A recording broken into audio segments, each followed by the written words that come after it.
ورنہ جو عورت خود اپنا بال دے اور اس بال کی وجہ سے لڑکیوں کی شادی ہو جائے۔ کبھی کبھی تو مجھے اپنی نند پر رحم سا آنے لگتا۔ اپنے دورے کے بعد جب وہ بے جان سا وجود لگنے لگتی تھی، شاید کوئی جن عاشق ہو گیا تھا اس پر۔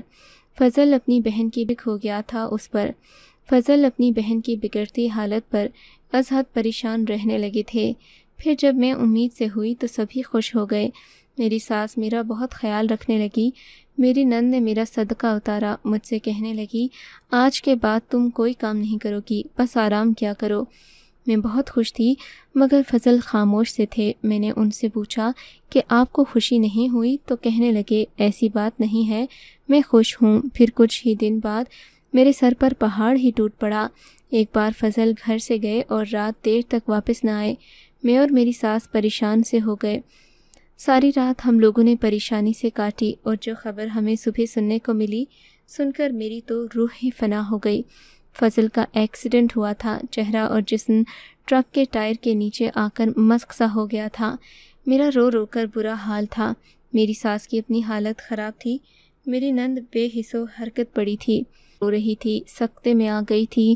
صدمہ ہی کچھ ایسا تھا۔ ایسے بھائی کا غم کب جاتا ہے جو بہن کے لیے اس قدر فکر مند رہتا تھا۔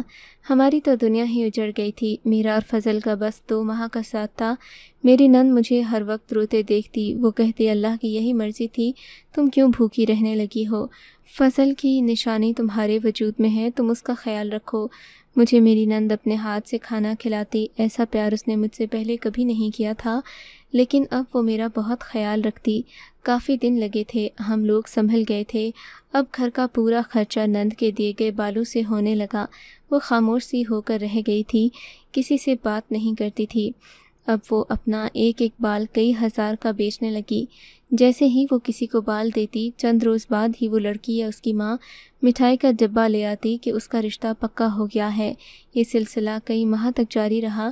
میری شادی بس 2 ماہ تک رہی اور میں بیوہ ہو گئی۔ میں اداس سی رہنے لگی۔ اللہ نے اولاد کی خوشی سے نوازا تھا تو شوہر کا غم مل گیا۔ 9 ماہ بعد میں نے بیٹے کو جنم دیا۔ پہلے تو میری ساس نے میرا بہت خیال رکھا، مگر کچھ ماہ بعد ان کا رویہ مجھ سے سخت ہونے لگا۔ وہ میرے بیٹے سے تو خوب پیار کرتیں، مگر مجھ سے سخت لہجے میں ہی بات کرتی تھیں۔ کام کی ذمہ داری دوبارہ مجھ پر آن پڑی تھی۔ میری نند اپنی ماں کو سمجھاتی کہ وہ مجھ سے ٹھیک رہا کرے، مگر میری ساس اس کی بھی نہیں سنتی تھی۔ عجیب بات یہ تھی، فضل کے جانے کے بعد میری نند مجھ سے بہت پیار جتانے لگی تھی، اور جب میرا بیٹا ہوا تو اسے سنبھالنے لگی۔ وہ زیادہ وقت بچے سے ہی لگی رہتی۔ اب اسے پاگل پن کے دورے بھی نہیں پڑتے تھے، لیکن جب وہ اپنے بال پر دم کر کے کسی کو دیتی تو نہ جانے کیوں میرے اندر بھی یہ خواہش جاگ اٹھی کہ میری شادی ہو جائے۔ 2 ماہ بعد میں فضل کی سنگت میں رہی تھی۔ ایسی خواہش کا دل میں جاگ جانا، جب میں اپنی نند کو وہ بال دیتے دیکھتی اور چند دن بعد انہی لڑکیوں کے رشتے طے ہو جانے کی مٹھائی کھاتی تو دل سے ایک ہونک سی اٹھتی کہ کیا میں ساری زندگی بیوگی میں ہی گزاروں گی؟ یہ سوچ کر میرا دل بجھ سا جاتا ہے۔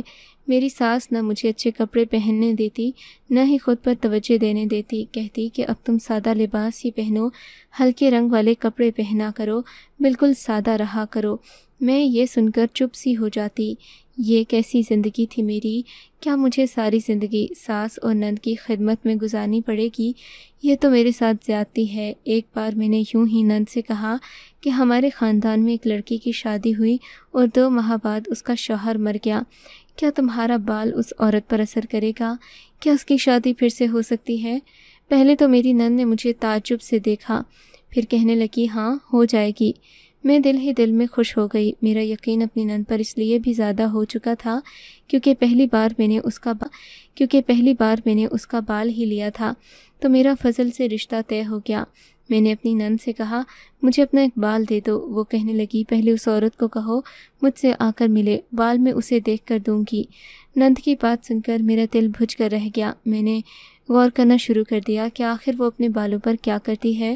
کیا کوئی خاص پڑھائی کرتی ہے، یا یہ قدرت کی طرف سے اس کے بالوں پر کوئی انعام ہے؟ میں نے بہت کوشش کی، لیکن وہ ایسا کوئی خاص عمل اپنے بالوں کے ساتھ نہیں کرتی تھی۔ میں جتنا اپنی نند کے بارے میں سوچتی،